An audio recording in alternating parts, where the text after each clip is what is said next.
breaking those barriers, those kind of things that we use to protect ourselves, you know. Yeah. Like you said, when you have kids, you kind of just, I mean, even like giving birth when there's like a huge number of people, it just changes things, you know what I mean?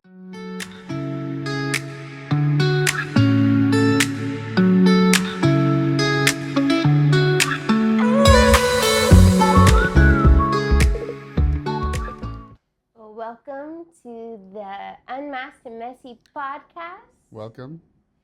The journey through life's messiness. Messy life. Yes. Yeah. We're going to be talking about emotional honesty today and why it is that we hide. We were able to get away together for a night this weekend because my parents are visiting, and we had some interesting conversation, no? Yeah. Being an adult, going on 46 years, you realize, you know, navigating through life, you kind of mask things. You kind of live a certain way to maybe survive or get around or make it through life. And then even in marriage, even in the most important of relationships, there's just this aspect of ourselves that maybe we just don't ever even talk about. What causes us not to be honest about those things hidden deep inside of us? Well, I mean, I guess the array of issues can be pretty wide, and so I think generally we continue to show sides of ourselves that we think are acceptable by the other person. We don't want to be judged. We don't want to make anybody angry, and so I think it's an aspect of like survival or self-preservation, you know, because we don't want to either rock the boat or the other person's reaction, like their judgment towards us, or maybe cutting us off, or changing their love, their acceptance to us. Like, is that one of the reasons that we can't be honest? Like, we've been married for 21 years, and we were talking about that emotional honesty. And for 21 years, there's still those things that maybe hold us back, you know? So is it how maybe I would react to you or judge you? something can blow up in your face, you know, and I think in our generation, we never talked about things, you know what I mean? At least in my family. With our parents. Yeah, there was no conversations about life issues. Nobody talked about anxiety, depression, even with, you know, my generation, talking about sex at home or things like this, or marriage, anything like that wasn't really spoken about. So, you know, I think there's this level of, well, you know, we don't necessarily talk about this, you know, to some degree. And maybe in marriages, those things get talked about under certain circumstances. But I think that there's this general, you know, well, we don't talk about this, or this is difficult, and we just kind of leave that to the side. And so, you know, I think you and I realize that it just hinders relationship. You know what I mean? There's a lack of honesty that can hinder relationship, that can cause a breach. So, yeah, I mean, there's so many things that can be said. And I think that in our process of unmasking, right? Your individual process, mine, and I think we're on very different stages of that, you and I. But for me, what I've seen in my life is there are certain things that I feel comfortable unmasking, you know, that maybe 10 years ago I would not have been. But today, there are certain things that I can just be very honest about, weaknesses in certain areas, or I don't know, emotions, why I'm feeling a certain way. I think even yesterday or today, I'm like, or maybe I'm just jealous. Maybe that's why, like, I find that annoying about this person or whatever. But then there's other things that I am very uncomfortable with unmasking right now. Maybe you can share, like, what was one of those things that 10 years ago or 5 years ago might have been difficult for you to come to terms with, to actually be able to admit it to yourself and then be able to express it? Well, everything. But I think what I've seen, life just happens. And I think who I was 10 years ago, 20 years ago, life has just made me be honest about certain things because there is no hiding, especially when you have kids. It's like what we've experienced, what I've experienced in marriage. It's like there is a sense of hiding before you have kids that you can do. Like you can present a certain kind of life, a certain kind of family life, um, almost really easy, you know? And then once kids come, I felt like I had been, in a way, like just exposed. Because there's no hiding. They are going to flip out in public. They don't care if they're in public or in their home. They're going to say whatever happens inside the home. Oh, my mom lost it. Or, you know, like there is just no secrets. And so I think life and family life just had that effect on me of it didn't allow me to hide anymore, which is a good thing, but it had kind of pushed me in that way. And so it took years for me to not be horrified over stuff that maybe people could see, how I parent, us being in an argument, my kids not being perfect. And there was probably a lot of pressure that I had on myself to look a certain way. And I think especially in my parenting, wanting to just be that perfect mom, and I wasn't. And I couldn't be. And it was just a standard that I could not measure up to. And so I think life has had its way of just, because it's exposed, of accepting it after a certain amount of time, coming to terms with it that I am never going to be perfect. My kids are going to grow up and they're going to hold me to those things that I have done to them. My husband will hold me to those things, and it's better to accept it and run to the Lord with it. And so I think it has been a big process of that, you know, just reality. Yeah, life has a way of kind of not just shaking us up or our reality, but also kind of breaking those barriers, those kind of things that we use to protect ourselves, you know? Yeah.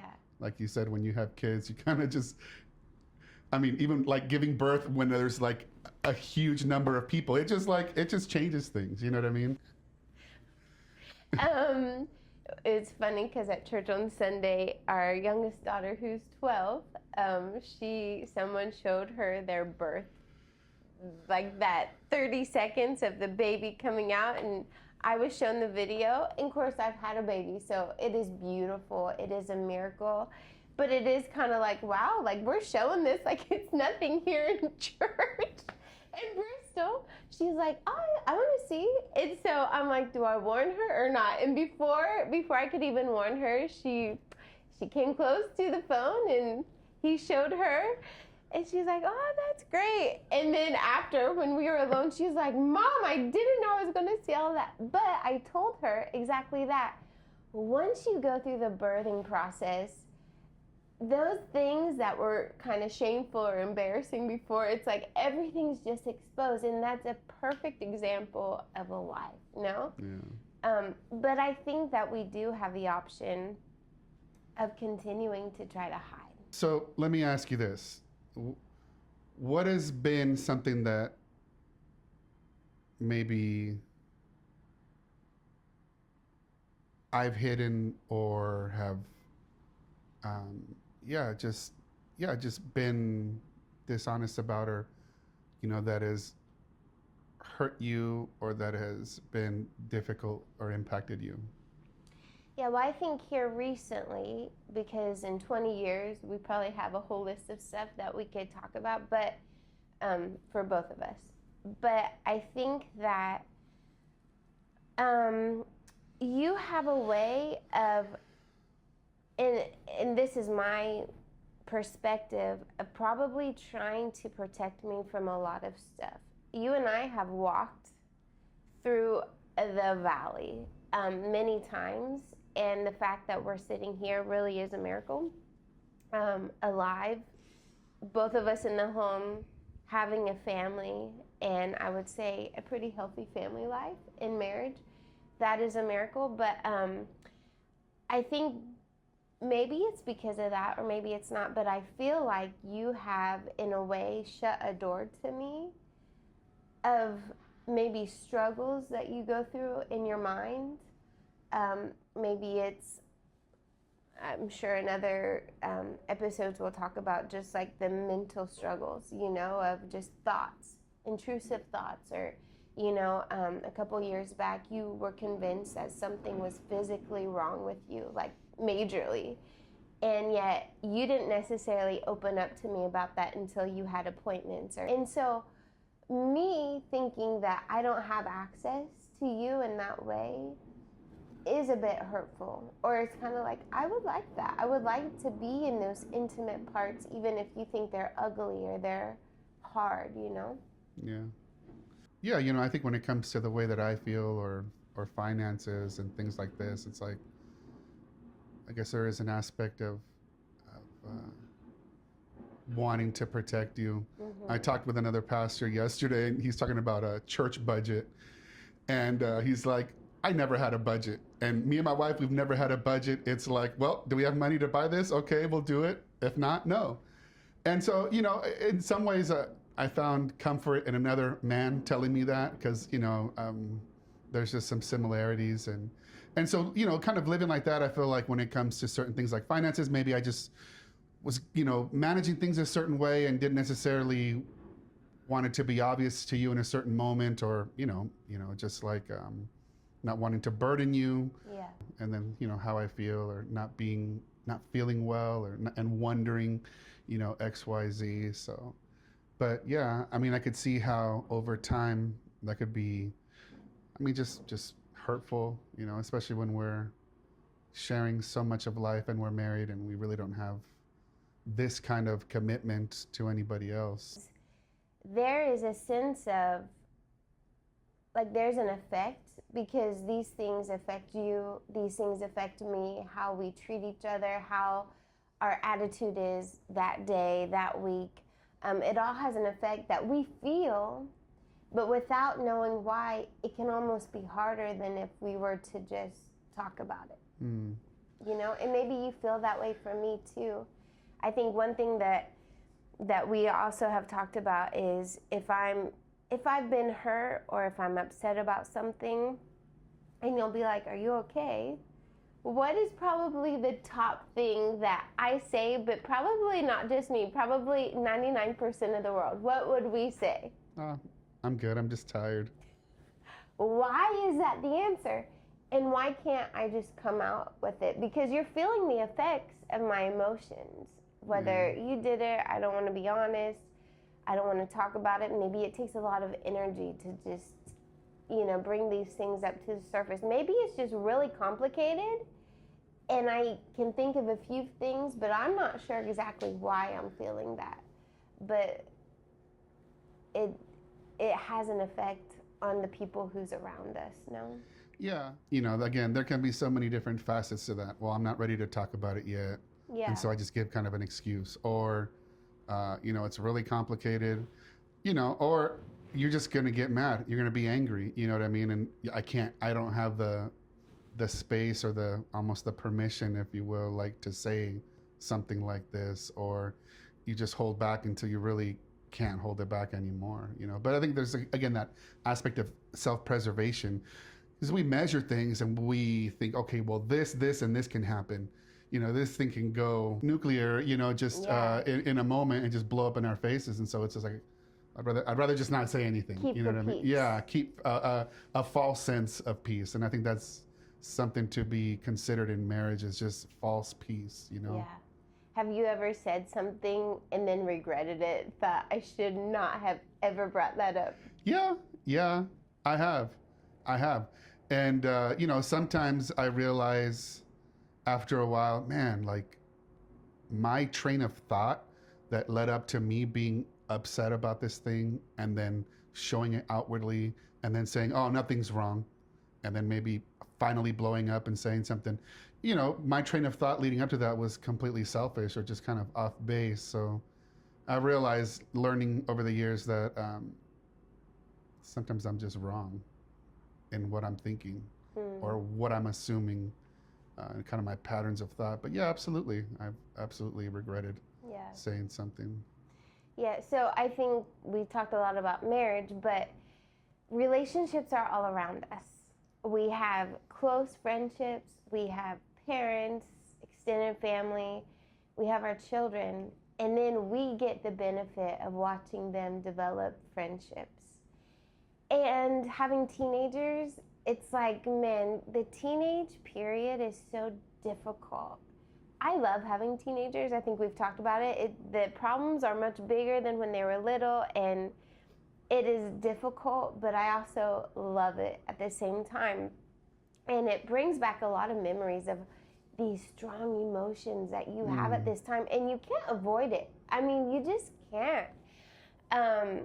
But something we've talked about is watching these more girls than with our son, but just dealing with and interacting with each other, and then they have other friendships and all of these emotions that happen, and a lot of it deals with insecurities or jealousy. And I think we began talking about, because we hide jealousy so much with other things, because that's one thing that is really hard for us to admit.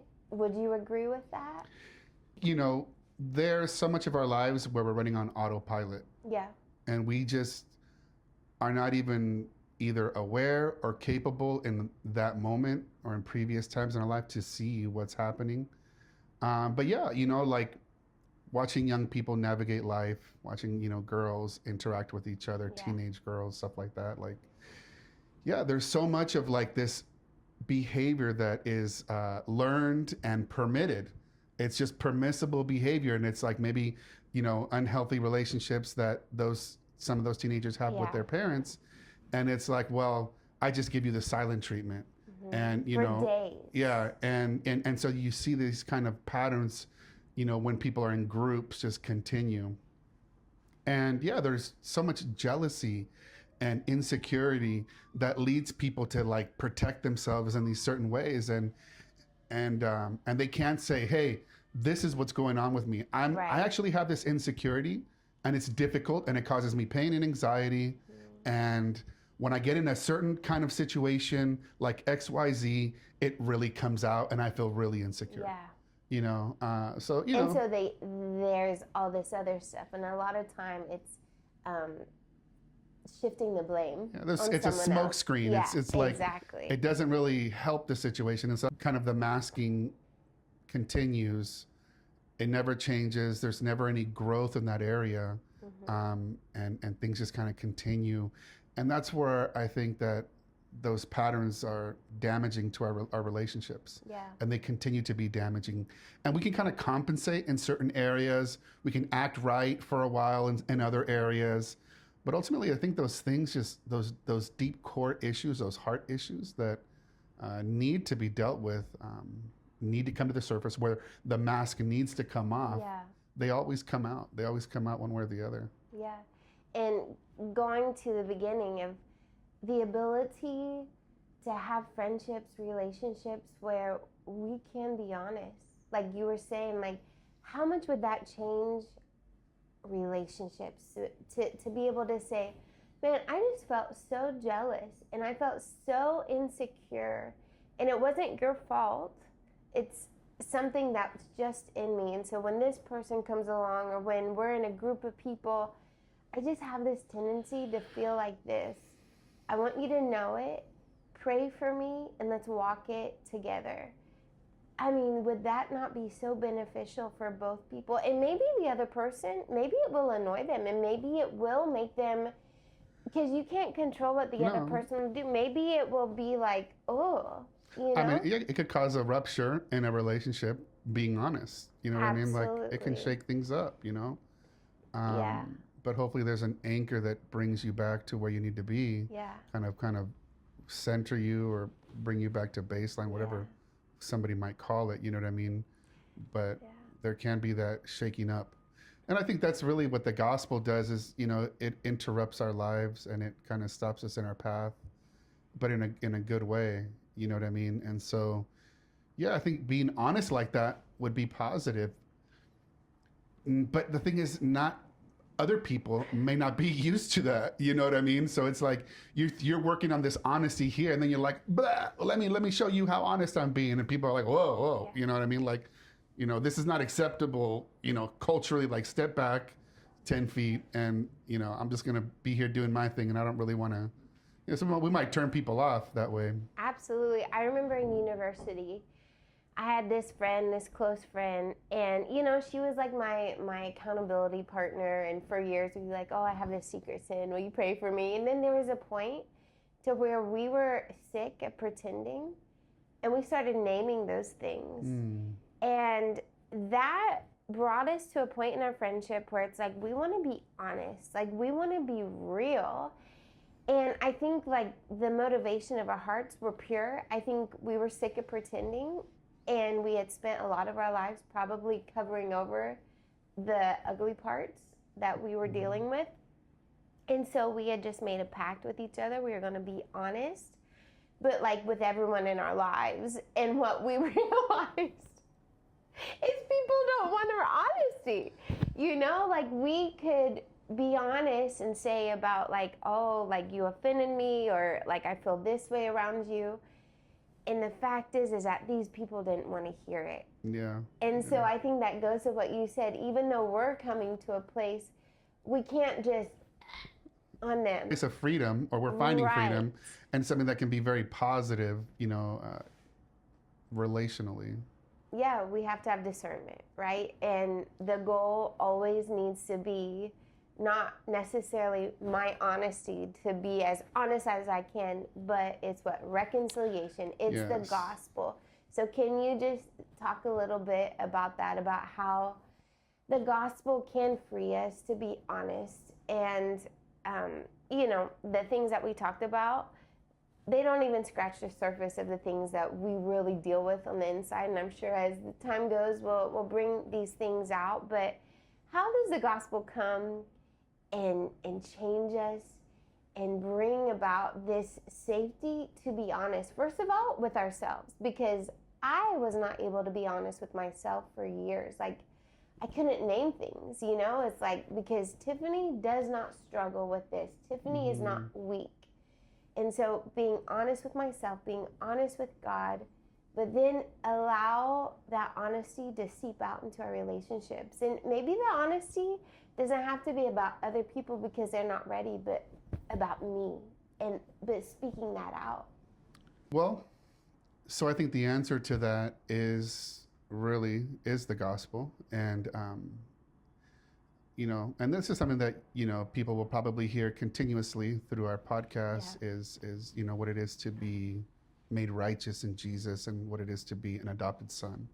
That's really, I think, a core of any kind of healing or honesty that we've experienced or will experience, and honesty, the patterns that you talked about and the patterns that I talk about, we learn when we're real young. We don't have to be taught to hide our mistakes, To pretend. to not say, hey, I broke this thing, or to not be able to admit I'm XYZ. So that's a pattern that is in our lives, right? And so, you take a person who is 20, like me when I became a Christian, I lived a life prior to for 20 years, and then I'm I come in contact with the Bible, the gospel, with Jesus Christ. And I saw a change. I saw like something like passing from death to life. Wow. And there's something that I experienced that God put me on a different path. He made me new in a very real way. Yeah. But the reality is those 20 years and those patterns didn't just disappear. You know what I mean? And so all of a sudden, before I met Jesus, I knew how to perform, and I knew how to pretend, and I knew how to function with the mask. And so when I became a believer, it's like, okay, well, I'm a sinner. Like I've done wrong. I've offended God. And so, yes, God, like I see that I'm a wreck. But some of those things just stay like in this general space. Like, we know the dirty details, us. And, maybe we've had honest conversations with God, but what I've experienced and what maybe many people is we bring this pretending and performing into our relationship with God. And so even though we understand the gospel and we've had this encounter with Jesus, we begin to relate to God based on what good I've done or how good of a person I am. And we relate to our Christian community and even other parts of our community as, well, I'm this and I'm that. And we tend to pretend and perform in church with God, in our marriage and other relationships. And so what I found is, after being a believer for over a decade, you come in contact with this reality that, hey, you're an adopted son. You've been made righteous by Jesus.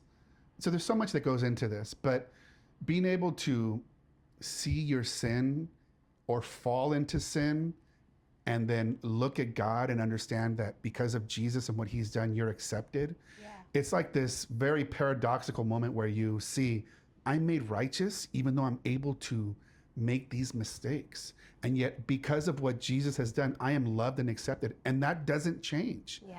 And this is a radical thing that goes completely against our thinking, Absolutely.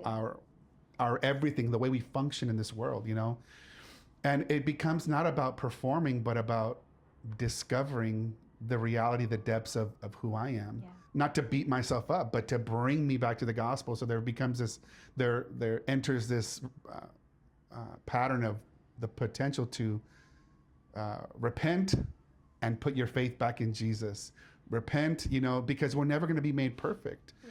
And I think that was the beginning of honesty for me and for you, in new ways. God began to do this work in me a little before, God did it in you, and I think we see growth on both sides, and it's cool. And I think that's been the freeing element, is the work of the gospel going deeper inside of us to illuminate certain things, these certain patterns, and to bring to us a provision of something that we're desperately looking for, which is a right standing. I need to be okay with you and with God. Yeah.